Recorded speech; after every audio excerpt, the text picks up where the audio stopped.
Jonathan. How you guys doing? Can't tell you I've ever talked to this many people before at once. So, my first check, I started listening to the podcast December 2011, right before Christmas. Bought in, hook, line, and sinker.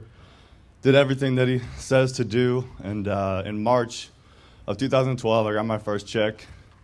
Actually, I got my first two checks. Did $25,000, one $11,000, and one $13,000 check, which yeah, was pretty ridiculous. And then this past month, been the biggest month of my life so far this year, right around $86,000. So I'm having a blast, and his wife is like, you can't turn this off, can you? You know, it's just like a waterfall. Yeah, she, all the time, I'm still working my full-time job, fighting it to quit yesterday. This guy's telling me, what the hell are you doing, basically, Nice, I said nicely, I did. Same thing my wife's been telling me for a few months, you should go ahead and quit. I will tell you, that's pretty huge if you can get some support like that. So tell us how you got that first, first check was 25 grand? First check was $11,954, 13 cents. Perfect. Yeah.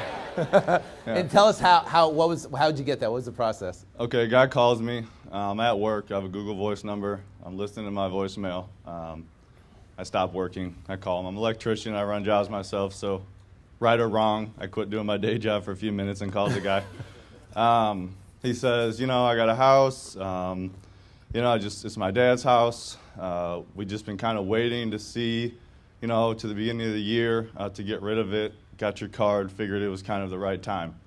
He goes, but I'm not going to give it away, so, I don't know what we can work out. And I'm a realtor also, so I went out there with a listing contract and a special sales contract, kind of, willing to take either from the guy. But I knew my comps. I knew what the lowest sold was, which was a HUD, government foreclosure in the neighborhood. Mm-hmm. And so I offered $15,000 less than that after walking around with the guy. I walk in, start building rapport, asking him, where do you work? He works for InBev, which used to be Anheuser-Busch in St. Louis. So, I jumped on that. Oh, how's it like since the change? He starts telling me how they opened the offices, and cool, really, really nice guy. End up in the kitchen, like Sean says most of the time, and we're just talking. He goes, so what do you think you can do? And I said, I give you 75. And he goes, could you do 77? I said, no, I don't think I can, So he goes, all right, we'll have to think about it. And I look at him, I go, 77 going to get it done? He's like, yeah. I was like, let's write it up. Terrified. Wrote the check, wrote the contract, got it signed, walked out to my truck, and What'd you do? Were you like fist pump? Go! Yeah, I was like, woo! Yeah, I was Here we go! Excited, yeah. So I go back and I'm looking at the comps, trying to decide, do I want to wholesale it or should I try and find private money to rehab it? And within like 7 days, I had an offer for 90, and that was a pretty easy decision to go ahead and just let it go and not worry about fixing and flipping. And then again, like 2 weeks later, I got another call from somebody who got another postcard, and that one was for $13,500. So how much is this month that you make? I got one check for $27,500. I got another one for $30,000, and I just signed a contract last night. I should make $12,000 on it.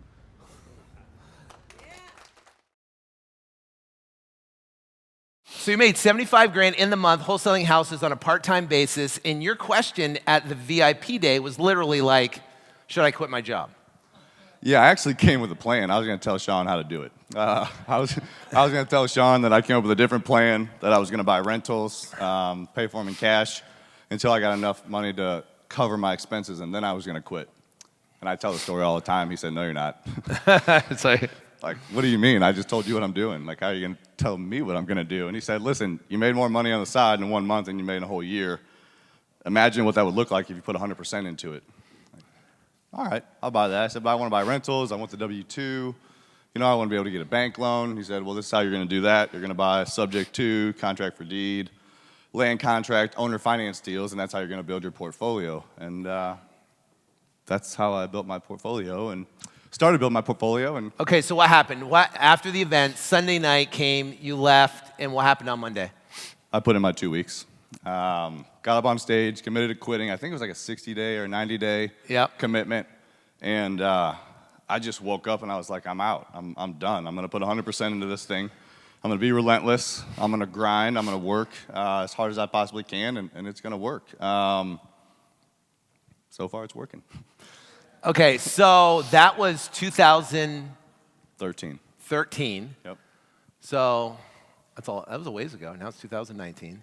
So what has transpired over? So where are you now? So revenue. What do you think you'll do this year in revenue? This year on the wholesale side, we'll do right around 2.4. So 2.4 million. Yeah. So you're looking at guys that went from an electrician doing deals, right? And I'm not saying you're going to do this. He's above average, like I said. The bottom line is he's went from now 2.4 million. How much commercial space do you own? Right around 120,000 square feet.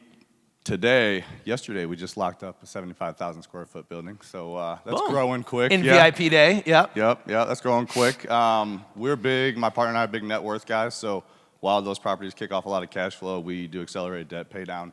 3- and 5-year balloons expiring. Want to make sure we're ahead of that. So yeah, fair amount of commercial space. So he's a net worth guy now. From an electrician to a net worth guy now. Yes. So, Yes. for people who are sitting in the stage that are in a situation right now and they're where you were back in 2014, what was the difference maker?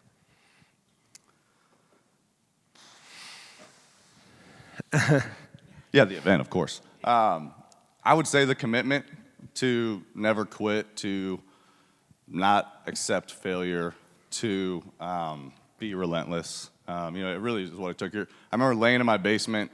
You're an advocate of paying for speed, of course. Yes, 100% advocate of paying for speed. Followed Sean forever. I don't know how many consultants and coaches I have now. There's a handful of them. Yeah. All kind of for a different thing. But I remember laying in my basement one day after I'd quit, and this wave of fear came over me. I'm going, oh my gosh, I've got to flip houses in order to make a living now, Yeah.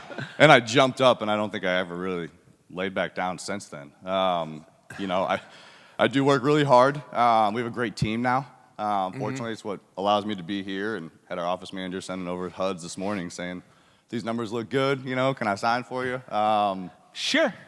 Yeah, I think we'll do that. Yeah, So you run it by a Monday morning meeting. Yep, we run a Monday morning meeting for our wholesale business, and then we've got a hard money lending business, a brokerage, and our commercial side. So I do about 4 meetings. The Monday morning meeting is 90 minutes, and the other 3 for each department is an hour a week, just to kind of hold the department managers accountable and help solve issues and things like that. Yeah. So literally it built a team of people in different positions, holds a Monday morning meeting with his team, and that's probably how much involvement do you have on your wholesale side? Say weekly, if you're going to put it to like hours. It's probably 5 to 7 hours or so. 5 to 7 hours a week. Yeah. Doing millions of dollars in revenue. That's huge. It's pretty awesome. Pretty awesome. Game changer, life changer. Life changer. Yeah, absolutely. Now, how has it affected your family life, your where you live, the vacations you travel, stuff like that? Yeah, it's cool. We live in a high-rise downtown, St. Louis, Central West End right now. Looking at the city, it's pretty cool. Floor-to-ceiling windows. Got a pool and a gym and a door guy, which is crazy. A door guy. Yeah. So Went from an electrician to a door guy. It's cool. It's nice. We're building a house, or we're rehabbing a house Hello, now. Mr. Rankin. Can I open the door for you, please? I have a package for you, sir. I have a package for you, sir. We get packages every day. I don't know about you guys, but yeah, it's called Amazon. Yeah. It's crazy. Delete that app. Yeah. But yeah, no, life is good. Travel is good. I come to a lot of masterminds. If my wife and I and my daughter, we want to go somewhere, we could go pretty much wherever we want to go, whenever we want to go. I need to make sure the team's covered and the team's supported, and yeah. I'm not an absentee owner by any means, but really we get to kind of pick and choose what we want to do, and in terms of how it's affected the family life. Now in the mornings, I've got my morning routine, and I hang out with my daughter and my wife in the morning. I go to the office, get there between 8 and 9, try and get out of there between 5 and 6, I'll put my daughter down, and then I'll fire it back up to that 10 to 2 a.m. deal that you do, But it's good, a lot of freedom. I remember when I was quitting, I remember you saying, hey, when you quit, you'll be able to do whatever you want and make all your decisions, you know, about your time and your family and do what you want to do. And I remember all I ever thought was, I'm not wired that way. Like, I don't want to just do whatever I want and do what I feel like doing. Like, I want to grind, I want to work, I want to build this business, and I get to do what I want to do now. Whenever I want to do it, however I want to do it. It landed. At first, when you would say it, I was thinking, yeah, no, but I got to work hard, right? I got to work really hard to make this thing work. But you do, and you get to do it when you want, how you want, with who you want to do it. Right. So how's extreme freedom? I mean, how's that extreme freedom? Is it worth it? Is it worth the grind? Is it worth getting up early? 100%. 100%. I mean, is it worth doing whatever you want with who you want, when you want, anytime you want? Absolutely. Absolutely. I mean, it changed the game. You know, and I would say for you guys sitting in the crowd that are thinking, does it work? Can it work? I'm not above average. I mean, I work really hard. I barely graduated high school. I didn't go to college. I don't have a college degree. I just hustle. I just hustle really, really, really hard. And I learned at an early age in business that I need to surround myself with people that are smarter than me if I want to get where I want to go. So that's why I've built the team that I have, and the team that I have supports me in all the areas that I'm weak, and then I hustle. But I'm not the smartest guy in the room. I'm not a finance guy or a sales guy. I just work really freaking hard and set goals, write them down, pay attention to them, and execute. Yeah. Give her a round of applause.